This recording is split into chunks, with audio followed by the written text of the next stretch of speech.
Bismillahirrahmanirrahim. Assalamualaikum warahmatullahi ta'ala wabarakatuh. Alhamdulillahi rabbil alamin. La haula wa la quwwata illa billahil aliyyil azim. Patut kita bersyukur pada malam hari ini karena para jamaah Masjid Jamiatul Khair sempat lagi bertemu dalam rangka ingin bicarakan suatu kehidupan sosial kita bahkan sampai ke akhirat, yaitu temanya meraih kebahagiaan insya Allah dunia dan akhirat. Dan pada kesempatan ini juga teman kita, jamaah kita akan memberikan suatu wejangan sebagai narasumber utama, yaitu Pak Ismail Asnawi tentang tema ini. Dan pada kesempatan ini kami persilahkan. Terima kasih. Assalamualaikum. Bismillahirrahmanirrahim. Ya. Bismillahirrahmanirrahim. Assalamualaikum warahmatullahi wabarakatuh. Alhamdulillah, puji syukur mari kita panjatkan kehadirat Allah Subhanahu wa taala karena di Ba'da maghrib ini kita bisa bertemu satu sama lain guna membicarakan satu topik yang menurut saya penting karena masing-masing dari kita telah mengetahui apa sebenarnya topik ini. Topik yang akan kita bicarakan adalah meraih kebahagiaan fit dunia wal akhirah. Ini sangat ideal sekali pastinya. Namun ini perlu menjadi harapan ataupun sesuatu hal yang ingin kita gapai. Tentunya kebahagiaan ini tidak fundamental 100% pada diri kita, tetapi dia fluktuatif hasil keadaannya. Kadang kita capai, kadang turun lagi, naik lagi, ya begitulah. Karena yang sempurna itu hanya Allah Subhanahu wa taala. Baik, sebelum saya lanjut, terlebih dahulu saya ingin menjelaskan sedikit tentang kata menggapai itu ya.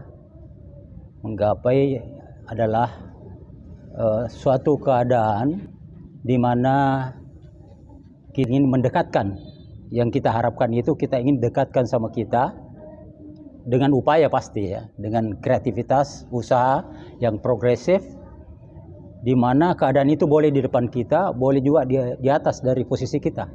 Kalau di atas posisi kita itu pasti kita akan melompat sedikit untuk menggapainya. Misalnya saya ada pohon mangga, kita mau ada buahnya di atas, kita mau ambil, mau gapai, kita harus sedikit melompat sehingga bisa kita dapatkan. Nah, itulah sedikit gambaran menggapai. Jadi intinya adalah ada action, ada gerakan, ada upaya dari kita yang harus kita lakukan.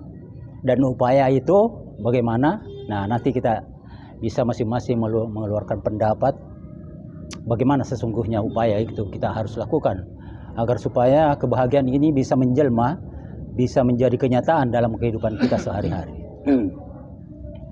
Kata yang kedua adalah kebahagiaan. Nah, kebahagiaan ini sebenarnya adalah hal yang sangat merupakan cita-cita ya dari kita semua bisa kita dapatkan. Jadi bisa kita enjoy, nikmati apa yang ada. Saya mau kutip dari Kamus Besar Bahasa Indonesia ya, yang mengatakan bahwa kebahagiaan itu adalah suatu pikiran atau suatu keadaan pikiran dan perasaan yang mengandung kesenangan, ketenteraman hidup secara lahir batin. Jadi dua, lahir batin ya. Jadi kalau lahir saja ternyata tidak bisa juga dianggap bahagia, ya harus ada batinnya. Misalnya saja kekayaan.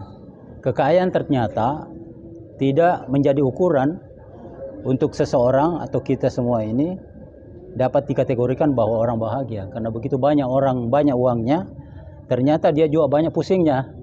Dan dia tidak merasa bahagia dalam hal ini.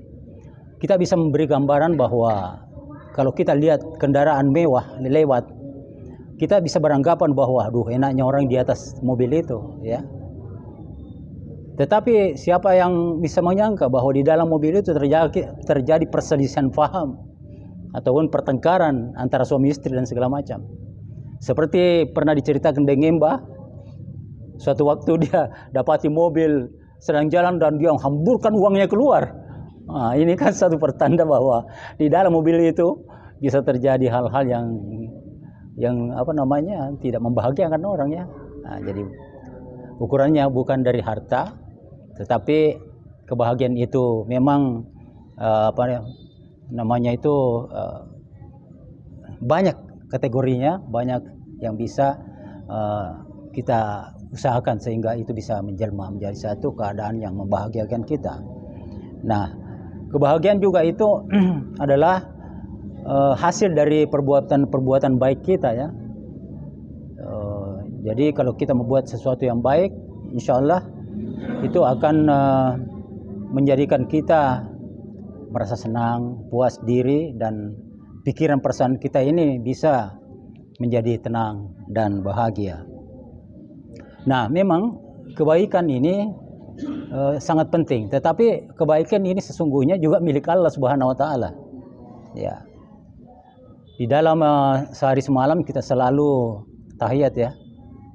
At-tahiyatul mubarakatuh salawatut thayyibatu lillah. Ya. Segala segala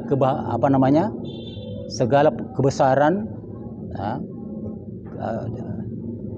apa namanya itu? At-tahiyatul, segala kehormatan, keberkahan, keselamatan dan kebaikan itu milik Allah Subhanahu wa taala. Jadi kalau kita mempunyai kebaikan sama seseorang, itu sesungguhnya titipan Allah itu. Ya, tentu tidak serta-merta dari Allah saja semata. Ustaz Nur pernah mengatakan bahwa harus ada partisipasi oleh hamba yang bersangkutan. Ya. Oleh karena itu, ya kita perlu berusaha untuk berbuat senantiasa secara baik ya. Ada ayat yang saya kutip di sini, potongan ayat ya dari ini bunyinya. In tubaddu khairan aw tufuhu aw ta'fu an su'in fa innallaha kana afuwan qadira ya. Artinya, jika kamu melahirkan sesuatu kebaikan atau menyembunyikannya, jadi bisa dilahirkan atau disembunyikan, atau memaafkan sesuatu kesalahan orang lain. Ya, ternyata di ayat ini menggarisbawahi bahwa memaafkan orang itu sama dengan memberikan kebajikan kepada orang itu. Di ayat ini ya, sesungguhnya Allah Maha Pemaaf lagi Maha Kuasa. Jadi untuk mendapatkan kebahagiaan ini perlu berbuat sesuatu kebajikan, ya, kebajikan pada. Nah, untuk mendapatkan itu paling tidak ada 3 hal yang mungkin mendasari bagaimana kebahagiaan itu bisa kita raih. Yang pertama adalah kita harus bisa menjaga hubungan baik internal dalam keluarga kita.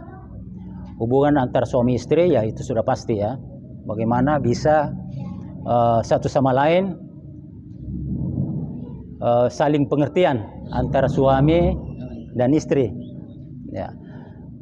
Tidak hanya itu, tetapi hubungan antara anak-anak dan juga orang tua, ya juga harus harmonis.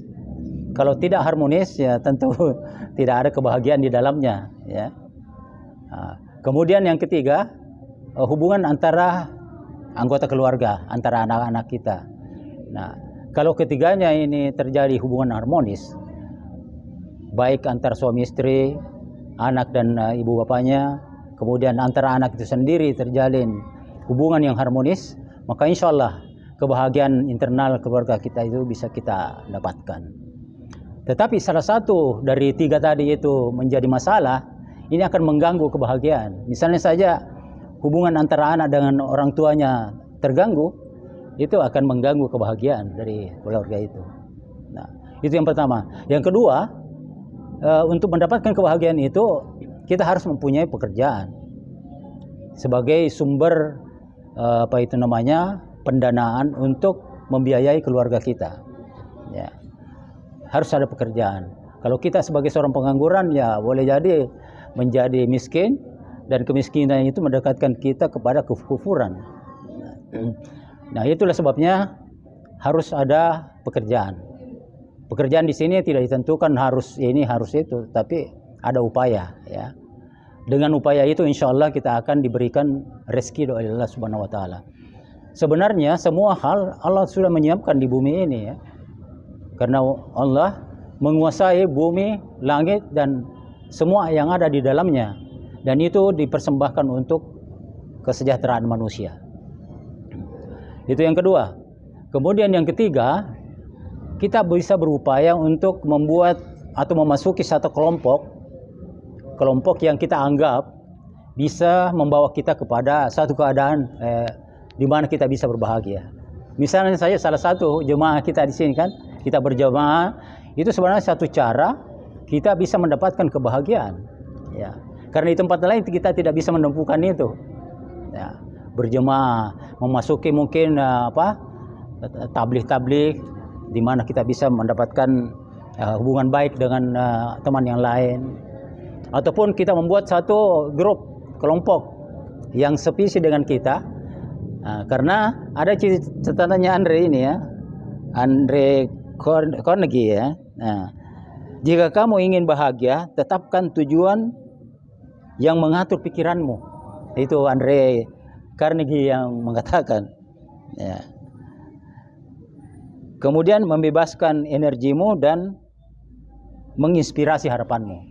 Ini pendapat orang luar ya mengenai kebahagiaan. Jadi memang mesti tetapkan satu pikiran agar supaya kita bisa meraih itu. Namun memang kebahagiaan ini tidak segampang membalik telapak tangan untuk kita dapatkan. Tetapi kita harus bisa mencamkan dalam pikiran bahwa insya Allah, bismillah saya akan mau mendapatkan itu kebahagiaan. Nah, itulah mungkin sebagai dasar mari kita diskusikan bagaimana kita bisa menggapai satu kebahagiaan fid dunya wal akhirah. Sudah barang tentu agama di sini adalah hal yang paling pokok untuk bisa kita pegang untuk mendapatkan kebahagiaan itu ya. Karena di agama itu sudah diatur semua, sudah ada bocoran-bocorannya bagaimana kamu bisa bahagia, dengan cara bagaimana hubungan kita perbaiki dengan Allah Subhanahu wa taala, dengan sesama manusia. Jadi dan juga hubungan kita dengan alam semesta. Nah, jadi 3 hubungan yang harus kita pelihara guna mendapatkan kebahagiaan itu. Ya. Hubungan vertikal, horizontal dan juga hubungan dengan alam semesta. Itu mungkin sebagai pengantar dari saya. Mari kita diskusi satu sama lain. Insya Allah kita berharap ini diskusi mencurahkan pikiran kita. Kita boleh kita mencurahkan pengalaman-pengalaman kita pasti ya. Secara senang hati. Jangan ada tekanannya, kita bebas saja bicara di sini. Karena ini untuk kepentingan kita. Ya, mudah-mudahan tips-tips dari bapak-bapak sekalian itu bisa menginspirasi yang mengikuti acara YouTube ini. Ya, itu satu juga sedekah untuk mereka. Ya, ini yang saya harap dari teman-teman sekalian. Mari kita masing-masing mendiskusikan apa yang menjadi topik hari ini yang insya Allah akan diberkahi oleh Allah Subhanahu wa taala. Demikian wabillahi taufiq wal hidayah. Assalamualaikum warahmatullahi wabarakatuh. Assalamualaikum warahmatullahi wabarakatuh. Dikisahkan Bilal bin Rabah ketika diperintahkan oleh raja untuk menyembah selain Allah, maka dia disiksa oleh argojonya, dibaringkan di atas pasir panas lalu tindis batu besar itu. Justru Bilal bin Rabah merasakan kebahagiaan di saat dia disiksa begitu. Imam Abu Hanifah ketika ingin diangkat menjadi jaksa suatu kerajaan yang zalim, maka dia menolak sehingga dia dipenjara. Di dalam penjara itu dia dicambuk sejak pagi sampai petang. Justru dia merasakan kebahagiaan ketika dia dicambuk. Jadi kontradiksi yang kita katakan tadi, yang kita katakan bahwa kebahagiaan itu harus sejalan dengan apa yang dirasakan fisik dan apa yang dirasakan di dalam diri. Jadi kebahagiaan itu bukan yang nampak yang kita lihat. Kebahagiaan itu ada dalam diri kita. Mungkin bisa disebut ada dalam kalbu kita. Jadi kita tidak bisa menilai kebahagiaan itu dari pandangan mata kita. Karena ukurannya bukan materi, bukan jabatan, bukan prestis ceritanya untuk kebahagiaan itu, karena banyak kisah-kisah orang kaya yang mengakhiri hidupnya tragis, orang popularitasnya begitu. Berarti kebahagiaan itu dia tidak pernah rasakan walaupun dia memiliki begitu. Jadi menurut saya kunci untuk mendapatkan suatu kebahagiaan, kita harus mendekatkan diri kepada sang pemilik bahagia itu, yaitu Allah Subhanahu wa Ta'ala. Mana mungkin kita mendapatkan kebahagiaan kalau kita jauh dari sang pemiliknya, yaitu Allah sendiri. Salah satu contoh yang kita biasa lihat di undangan itu, ada kan tertulis, semoga keluarga menjadi sakinah, warahmah, mawaddah itu kan. Itu sebenarnya bukan doa yang hanya tertulis, itu signal, memberi pengarahan kepada calon yang akan menjalankan suatu kehidupan keluarga baru, bahwa untuk mendapatkan sakinah, mawaddah, rahmah itu jalin hubunganmu, jalin kedekatanmu sama sang pemiliknya, sehingga kau bisa mendapatkan kebahagiaan itu. Tidak mungkin kita dapatkan kalau kita jauh dari sang pemiliknya itu. Assalamualaikum warahmatullahi wabarakatuh. Kita ini ada berapa orang? Tentu sudah biasa merasakan apa itu kebahagiaan, apa itu tidak bahagia. Karena umur kita ini rata-rata gitu.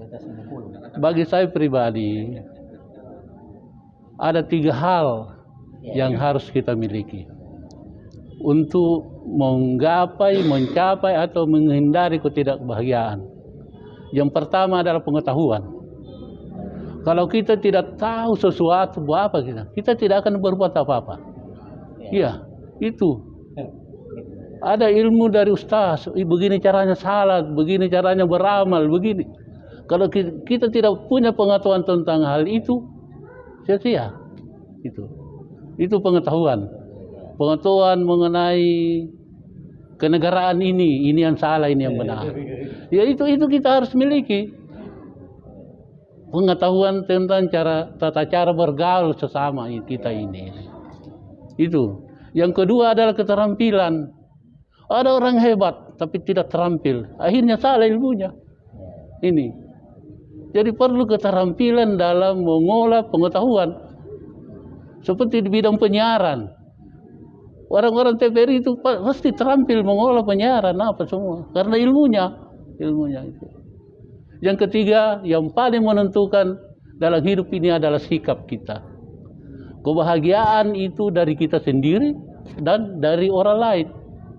Kalau sikap orang lain itu kan kadang-kadang kita tidak senang, itu berarti sikap orang lain terhadap kita. Banyak hal, tak usah jauh-jauh di sekitar kita sini saja. Di medsos, ada yang kita berkomentar, ada yang bilang begini. Itu tidak enak, tidak nyaman. Itu. Jadi pada intinya ada 3 itu. Pengetahuan yang harus kita miliki harus lengkap. Keterampilan dalam mengelola pengetahuan. 3 sikap kita, tata cara kita, sikap perilaku kita, tingkah laku kita. Itu. Kalau ingin membahagia itu. Iya kan? Saya kira begitu untuk sementara. Makasih. Assalamualaikum warahmatullahi wabarakatuh. Bismillahirrahmanirrahim. Ada peringatan dalam Al-Quran. Ala bizikrillah tatmainnul qulub. Dengan mengingat Allah hati jadi tenang, dan disitulah kebahagiaan. Saya mau bercerita sendiri sedikit tentang ada yang namanya Jonathan, ini orang Amerika. Dia kebetulan datang ke forum kami dan kami bertemu. Dia ini dulunya American Dream. Jadi setelah dapat pekerjaan, memiliki harta lumayan, pesta-pesta. Ya, pesta-pesta mabuk. Jadi kebahagiaan semu. Dia beberapa kali dia lakukan itu dan dia berpikir. Karena kami tanya dia, kenapa Anda masuk Islam? Dia cerita. Dia bilang, ya Amerika, mimpi Amerika saya miliki. Tetapi saya tetap gelisah. Bahagia sejenak saja. Ada temannya itu yang begitu bagus perilakunya. Dia tertarik dengan sikapnya itu. Rupanya itu temannya itu orang Islam. Jadi dia tanya. Dia bilang, saya bawa ke masjid. Jadi suatu saat pas itu bulan Ramadan, dia sampai di masjid, dia duduk di belakang. Dia lihat, ini orang tenang semua. Tidak ada yang buru-buru kayak dalam kehidupan sehari-harinya. Begitu tenang semua apa. Di situ mulai tersentuh dan dia belajar tentang Islam. Dia masuk Islam. Dia datang ke Indonesia menjadi guru bahasa Inggris di Jakarta. Tapi saya tidak tahu bagaimana sekarang, di mana dia sekarang itu. Dan di situ dia rasakan kebahagiaan. Rupanya itulah kebahagiaan itu dengan mendekatkan diri kepada Sang Pencipta. Ala bizikrillah tatma'innul qulub. Dan ada katanya, ulama berkata bahwa yang akan masuk surga itu sudah merasakan surga di dunia. Surah akhir daripada surah Al-Fajr. Ya ayyuhan nafsul mutmainnah, wahai jiwa tenang, irji ila rabbiki radiyatan mardiyah, fadkhuli fi ibadi, fadkhuli jannati. Wahai jiwa yang tenang, kembalilah kepada Tuhanmu dengan redha dan diraih. Menjadilah hambaku dan masuklah ke dalam surgaku. Jadi ini harapan kita, tetapi tentu saja harus ada upaya seperti yang disampaikan Pak Mail. Ini idealnya demikian, tentu bagaimana? Makanya itulah perlunya itu takarrub ilallah. Takarrub ilallah berasal dari kata karabah, dekat. Tak itu menunjukkan usaha. Jadi harus usaha untuk sampai kepada takarrub ilallah. Nah, mudah-mudahan kita mendapatkan surga di dunia sebagai ciri-ciri ahlil jannah. Ya, terima kasih. Assalamualaikum warahmatullahi wabarakatuh. Ya, assalamualaikum warahmatullahi wabarakatuh. Alhamdulillah, yang pertama saya mengucapkan alhamdulillah, terima kasih telah diberi amanah untuk menyampaikan khutbah Idul Fitri di tempat ini. Alhamdulillah. Yang kedua, alhamdulillah lagi kita masih sehat-sehat untuk senantiasa bersama-sama di tempat ini dalam suatu komunitas yang insya Allah ujung-ujungnya akan terwujud apa yang disebut oleh Gemba tadi, kebahagiaan itu. Jadi kalau saya sangat salut dengan semua pendapat tadi, menurut saya bisa merupakan mata rantai. Jadi kebahagiaan itu yang kita bahas adalah bagaimana bisa bahagia dunia dan akhirat, kan begitu. Nah, ini suatu perspektif yang sangat luas menurut saya. Karena begini, ujung-ujungnya kalau bahagia di akhirat itu ya di mana lagi kalau bukan jannah. Nah itu kan, itu terminal. Nah, kalau di dunia apa sih bahagia? Nah inilah yang sifatnya sangat tergantung pada komunitas masing-masing, pribadi masing-masing. Tetapi yang kita mau cari apa ilmunya? Ya ilmu dulu. Apa ilmunya bahagia hakiki? Yani bahagia yang hakiki itu yang mana menurut Allah? Ya, coba kalau kita lihat undangan, orang-orang kafir juga mengatakan selamat berbahagia. Mereka juga mengatakan saya bahagia. Tapi menurut ukuran masing-masing. Nah, bahagia yang kita cari ialah bahagia menurut definisi hakiki yang diridai oleh Allah dan kita juga rasakan. Kalau material, apakah Rasulullah kaya dari segi harta? Tidak. Tapi apakah dia tidak bahagia? Wah, tidak. Jadi bukan sama sekali itu ukurannya. Ya. Nah, sekarang salah satu indikatornya adalah ketenangan tadi. Ya, ketenangan itu salah satu indikator kebahagiaan. Tapi ada orang tenang berbeda-beda. Ada orang tenang karena takarrub ilallah. Ada orang tenang mungkin ya dia kafir, tapi merasa aman, apa banyak harta banyak, tenang dia, bahagia menurut dia. Nah, pertanyaan, jadi kita bahagia yang kita cari, bahagia yang diridai oleh Allah Subhanahu wa taala. Nah, oleh karena itu perlu berilmu. Nah, itu tadi. Jadi, apakah sama orang-orang yang berilmu dengan tidak berilmu? Nah, ini kan Allah menantang. Artinya itu tidak sama. Nah, maka saya berikan piranti akal. Ya, afala taqilun, afala tatafakkarun. Belajarlah. Nah, tentu saja ilmu. Benar tadi disebut.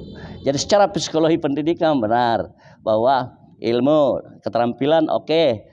Ya, ada orang banyak berilmu teori saja gitu. Tapi kalau mau seperti yang disebut tadi, modal untuk mencari mata pencaharian ya harus terampil, ada mata pencaharian. Nah, kemudian yang ketiga adalah menyikapi sadar. Nah, ini menurut teori pendidikan ya seperti itu sebagian ya. Tetapi teori pendidikan ini semua tercangkum dalam agama itu saja. Ya, semua tercangkum dalam agama. Oleh karena itu kalau mari kita sepakat bahwa bahagia yang kita cari sesuai tuntunan dari Al-Quran dan hadis. Itu bahagia. Nah, tapi jadi kalau ada orang lihat bahagianya itu si anu begini. Padahal dia tidak salat, dia tidak apa, dia tidak. Itu persepsi, itu pendapat. Pendapat. Dia juga ditanya, apa kau bahagia? Yes. Padahal dia tidak menyembah Allah, dia tidak bahagia palsu tadi. Itu kebahagiaan yang semu. Nah, oleh karena itulah kembali kalau saya, insya Allah bahwa kesalehan itu, ya, kesalehan ada dua, yang spiritual dan yang sosial. Nah ini jadi hablum minallah wa hablum minannas, ya kan? Bagaimana kita saleh secara spiritual? Perbaikilah salat, perbaikilah puasa, perbaikilah yang rukun Islam, perbaiki yang didasari oleh rukun iman, tidak ada cacat, tidak ada syirik. Kapan ada syirik, batal semua. Nah, jadi jangan sampai kita merasa bahwa kita sudah beramal tapi ada syirik. Nah, syirik-syirik yang lebih-lebih yang syirik yang besar. Tapi syirik yang kecil-kecil itu misalnya hanya mau dipuji gitu ya. Ya, itu juga syirik juga. Tapi syirik besar misalnya ada yang lebih kuasa dari Allah. Ada ajimat misalnya ini bisa. Wah, ini berbahaya, tidak diterima amal-amal kita. Nah, oleh karena itu pengetahuan lagi Bapak. Itu Pak, kalau tidak ada ilmu tidak bisa. Belajarlah, belajar terus. Jangan sampai yang benar kau bilang salah, yang salah kau bilang benar. Kami itu Pak. Nah, oleh karena itu kita kaji terus ini Al-Quran dan hadis. Nah, kita berkumpul seperti ini. Jadi kebahagiaan kesalehan spiritual tadi, salat dengan segala bagaimana salat yang benar dapat diterima, harus ikhlas, harus sesuai dengan contoh dari Rasul. Itu dulu. Nah, kalau kita sudah tahu semua itu dan kita praktekkan keterampilan sebenarnya itu Pak, dipraktekkan itu kepengetahuanmu. Ya, setelah dipraktekkan maka insya Allah di dalamnya ada muatan fil akhirati hasanah. Nah, karena ada dua yang kita minta. Ya, doa sapu jagat, orang Indonesia bilang sapu jagat. Rabbana atina fid dunya hasanah wa fil akhirati hasanah wa qina adzabannar. Nah, jadi dua di akhirat, 2:1. Nah, wa fil akhirati hasanah, kebaikan, berikanlah kebaikan di akhirat. Bukan di akhirat baru dilakukan, bukan. Tapi bagaimana nilai-nilai ukhrawi di mana dua orang si A dan si B sama-sama misalnya sama-sama tidur, tapi nilainya berbeda. Satu tidurnya 0, satu tidurnya nilai pahala. Ya karena dia berdoa sebelumnya, dia bagaimana, dia baca surah Al-Mulk, dia bangun tidur lagi, dari mulai tidur sampai bangun tidur kembali disertai dengan nilai-nilai amal kebajikan yang ada hasanah akhiratnya. Nah, Pak Ustaz bisa menyebutkan itu hasanah dan ajrun. Karena itu satuan-satuannya itu ajrun, pahalanya. Ya, tapi namanya kebaikan. Kebaikan ini dua. Ya, kebaikan dunia dan akhirat. Nah, kebaikan dunia semua itu kekayaan semua orang diberi. Ya, sampai Allah mengatakan, "Oh, itu kalau kau minta hasanah dunia aku kasih kau." Tapi selesai itu ya coret batasnya ini. Itu. Nah, hasanah akhirat ini seluruh rukun Islam yang didasari rukun iman dan rukun ihsan. Nah, ini yang menurut pendapat saya sebagai orang di pendidikan, ini yang ada kesalahan kurikulum. Karena rukun ihsan ini, sembahlah Allah di mana kamu berada, dimanapun, ya ini rukun ihsan cuma satu. Nah, ini kenapa tidak disosialisasikan mulai dari kurikulum SD sampai ke atas? Dan disitulah ibarat pohon, ya, pohon itu kalau akarnya rukun iman, tumbuh batang, ada cabang, ada ranting, itu adalah rukun Islamnya. Adapun rukun ihsannya adalah ada daunnya, ada bunganya, ada buahnya, rindang. Nah, pohon yang indah itu yang lebih rindang, yang banyak buah, banyak bunga. Tidak cukup hanya dengan kurus seperti itu, ya. Nah, tetapi kalau batangnya saja tidak ada, berarti rusak betul. Nah, rukun ihsan inilah bagaimana kepada orang tua, bagaimana kepada tetangga, bagaimana kepada kolega dan sebagainya. Ini hablum minan nasnya ini yang perlu diperbaiki. Nah, kenapa? Karena spiritual gagal, terus terang. Kalau sosial gagal. Mengapa? Inna sholata tanha 'anil fahsya'i wal munkar. Nanti salat itu berfungsi dengan sebaik-baiknya spiritual kalau mampu berfungsi seperti itu, menghindari kedua keburukan, fahsya wal munkar. Yang mana fahsya? Sumbernya adalah syahwat. Semua pornografi, seks, apa segala macam.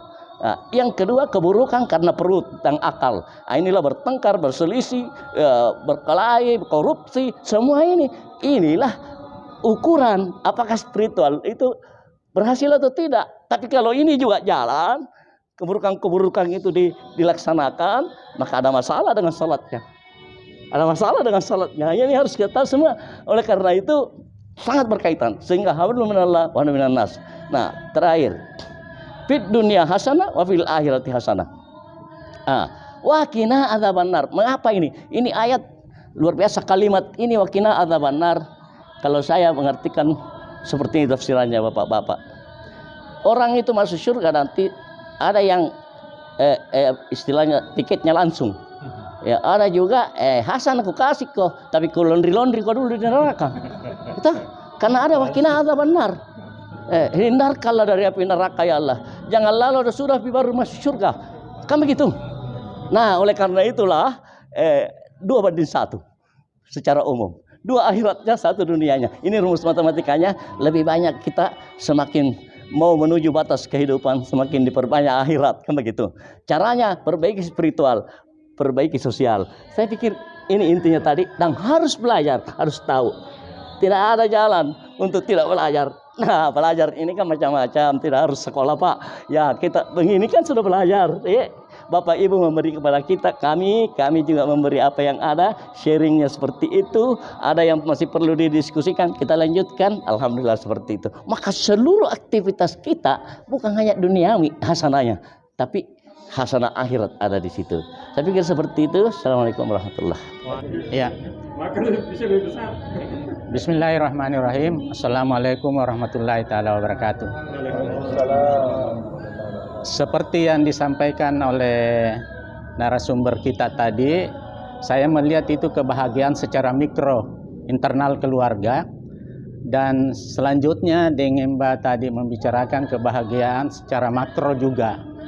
Dan pada kesempatan ini mungkin saya melihat secara makro dan tinjauan agama seperti yang dikatakan Pak Darwis tadi. Kalau secara duniawi kelihatannya kebahagiaan, kelihatannya, dugaannya, persepsinya 3 unsur kebahagiaan di dunia ini. Kaya, berpangkat, kaya, ada pangkatnya, dan apalagi Sat? Ya, ya, ada 3. Jadi kalau dia kaya, orang lihat, oh bahagia dia. Tinggi pangkatnya, pejabat, gubernur, bupati, oh bahagia dia. Ataukah apalagi 1, 3 itu ciri-cirinya. Termasyhur, terkenal. Tapi saya melihat kebahagiaan itu sebenarnya dari takwa, ketakwaan, dari sudut agama. Takwa yang sebenar-benarnya takwa. Yang sebenar-benarnya takwa karena ittaqullaha haqqa tuqatih. Allah mengatakan barang siapa yang bertakwa dengan sebenar-benarnya, Allah menjanjikan rezeki yang tak diduga-duga. Mungkin ada ayatnya itu, saya kira itu. Jadi saya melihat faktor kebahagiaan ini sebenarnya dari Allah. Saya sependapat dari Pak Anu. Bu, kalau itu tadi suami istri itu internal, tapi bagaimana caranya bertakwa? Ya mengikuti aturan-aturan, ya salat yang baik, berpuasa, rezeki, baik hubungan, berzikir, ingat terus kepada Allah. Itulah inti daripada kebahagiaan. Karena kebahagiaan itu sebenarnya bukan bersifat real, hati, jiwa. Ada orang kaya, seperti diceritakan tadi, tidak bahagia, dihambur-hamburkan uangnya. Ada orang tinggi pangkatnya, tapi di rumahnya mungkin dia pusing terus, dan sebagainya, dan sebagainya. Itu menurut saya untuk pendapat sementara, dan inti kebahagiaan itu adalah takwa yang sebenar-benarnya, takwa kepada Allah Subhanahu wa taala. Selalu berzikir, selalu mengingat, dan seterusnya. Saya pikir itu. Terima kasih. Assalamualaikum. Assalamualaikum warahmatullahi wabarakatuh.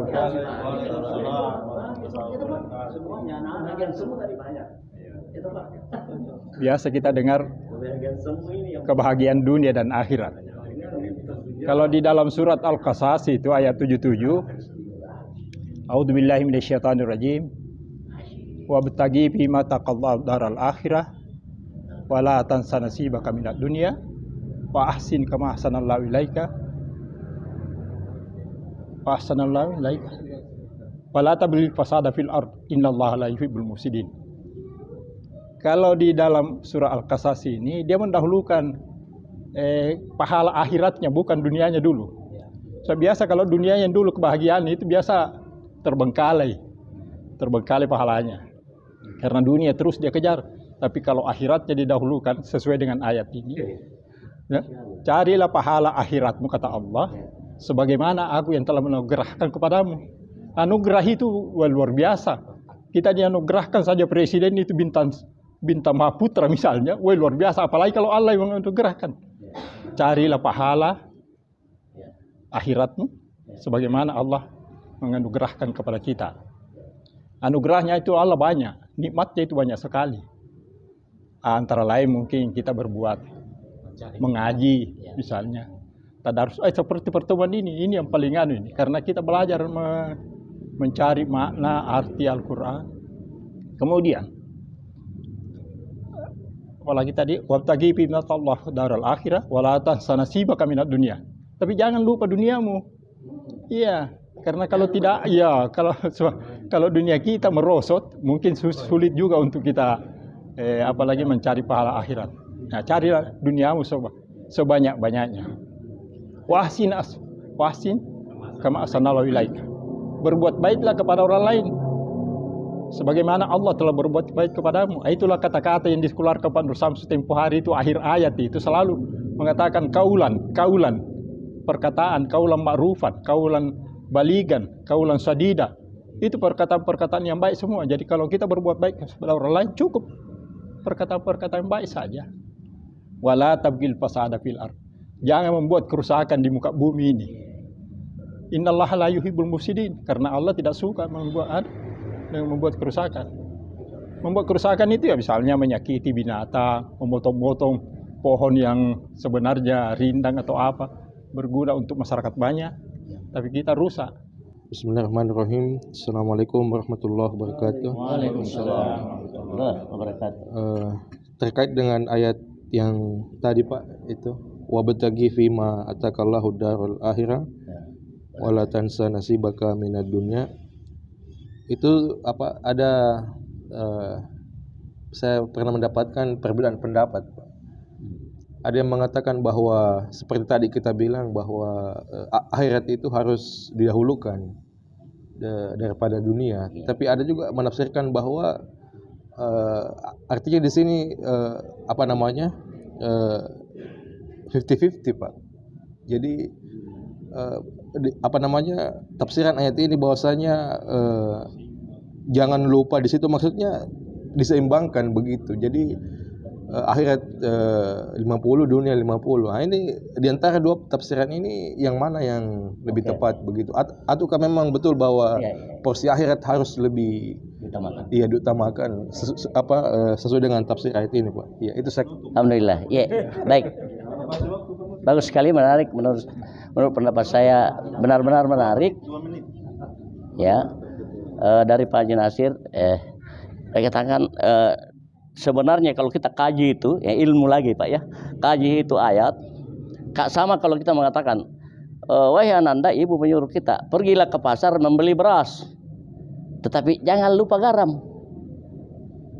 Nah, itu kata-kata jangan lupa duniamu, jangan lupa garam. Maksudnya jangan dibalik. Jangan sampai garamnya lebih banyak. Ya toh? Belilah yang beras. Nah, itu yang pokok. Tetapi jangan lupa garam juga. Nah, maksudnya sedikit mau garam. Nah, jadi saya lebih condong ke pendapat kita mengutamakan akhirat karena ada tadi memang Pak. Kalau menanam padi rumput tumbuh. Ya, kalau rumput yang ditanam belum tentu tidak akan tumbuh padi. Nah, padi inilah akhirat. Nah, maksudnya sebenarnya begini, kalau rangkaiannya dilarang itu salat terus. Nah, ada itu Umar pernah ada anak muda, bukan anak muda, keluarga di masjid saya terus. Dia bilang, ada istrimu enggak? Ada. Siapa yang hidupi? Dia bilang ada keluarga. Salah. Kau yang harus nafkahi itu. Maksudnya dunianya ini. Dunianya bahwa seperti tadi perlu makan, perlu apa? Ya, makan ini sebagai suatu amal global, universal, semua kafir bisa, semua sama-sama tidak berpahala kalau dilakukan secara rutinitas. tapi ada akhiratnya. Karena kalau saya makan Bismillahirrahmanirrahim, sudah makan berdoa. Beda dengan orang yang makan dunia juga dia gunakan Pak, dunia juga makan juga, tapi nilai akhiratnya nol. Kita ada karena kita menyadari ini dari Allah. Orang kafir mana bilang dari Allah ini? Ya, kita berdoa, kita pakai Bismillah, ada akhiratnya di situ. Padahal dunia yang kita lakukan ini makan sebenarnya. Jangankan itu, masuk di WC. Dunia semua orang bisa masuk di WC, beda nilainya. Dengan orang yang baca doa, Allahumma inni a'udzubika minal khubuthi wal khaba'ith, keluar ghufranaka dengan sangat ikhlas tulus, dan kaki kanan keluar, kaki kiri masuk. Beda sekali dengan orang juga masuk WC yang nol nilai akhiratnya Pak. Sama-sama dunia. Nah, terus terang jadi bagaimana dunia-dunia ini diakhiratkan? Kan begitu? Ya, bagaimana dunia ini diakhiratkan kita? Maka banyaklah inilah akhirati hasanah itu Pak. Kalau saya jadi memang prioritasnya terminalnya akhirat, tapi tidak jalan kalau tidak dunia, kan begitu? Tidak jalan, tidak mungkin kita mau bersedekah Pak kalau tidak ada harta, kan begitu? Maka hukum fikih mengatakan kalau wajib bersedekah, wajib juga kau cari nafkah, kan begitu? Mencari nafkah semua orang lakukan, semua orang biar tidak Islam, karena dia mau hidup. Nah inilah dunia toh. Nah tapi kapan diisi dengan ikhlas karena Allah, berdoa, bertuntunan Rasulullah, bagaimana bercakap-cakap, bagaimana semua niatnya malah diperbaiki. Inilah yang luar biasa kaya dengan nilai-nilai akhrawi. Itu loh Pak. Walaupun pekerjaannya itu dunia, itu Pak, dunia karena makan tadi dunia, beol dunia, jalan kaki dunia, tidur dunia. Tetapi kita karena apa? Semua orang bisa lakukan itu. Kaya juga harta dunia, tapi ada orang kaya lain niatnya. Ya saya mau banyak istri misalnya, atau banyak rumah, sudah itu ya, sudah mati selesai persoalan. Nah, tapi ada juga mengatakan sepertiga untuk sedekah, sepertiga ini zakatnya harus, dan seterusnya. Jadi niatnya, padahal sama-sama dilihat, itu Pak, nilainya sama-sama. Kalau pegawai golongannya sama-sama, tapi nilainya di sisi Allah berbeda. Jadi menurut saya sudah sekali yang disebut tadi Pak, bahwa salahlah kalau dunia ditinggalkan, karena kita tidak bisa kalau tidak ada untuk mencari akhirat, kan dunia juga harus ada energi tadi ya Pak ya. Itu porsinya berapa Pak? Berapa persen? Ya, kalau saya matematika Pak lebih besar saja begitu. Saya karena tidak ada dalil untuk mengatakan. Jadi istilahnya tadi kalau saya mengatakan 2:1, perbandingannya 3, akhirat itu 2/3 dari 100% sama dengan 67,7%. Nah itu kalau tadi itu perbandingan akhirat dan dunia, kan fil akhirati hasanah, fid dunia hasanah 1-1. Wakina atau benar, di akhirat nih jadi 2:1. Nah sepertiganya jadi ya 67,8%. Artinya ini tidak ada dalilnya, tapi itu hanya akalan saja. Mohon maaf. Jadi terima kasih banyak. Saya pikir nilai pertemuan kita berdiskusi, orang kafir juga berdiskusi. Tapi dunia toh kita ada unsur akhiratnya Pak. Ada pakai baju apa semua itu dunia. Karena begini Pak, kapan kita tidak pakai baju asal menutup aurat boleh-boleh juga. Boleh-boleh juga. Tidak berdosa itu. Asal tutup aurat. Jadi aurat laki-laki dilutut sampai di sini. Datang saja di sini, tapi kan menimbulkan keresahan. Jadi kita juga mau orang-orang lain jangan berdosa gara-gara kita. Ini dunia kita diperbaiki juga gitu loh. Ya Pak. Sesuai dengan tatanan sosial kita, itu Pak.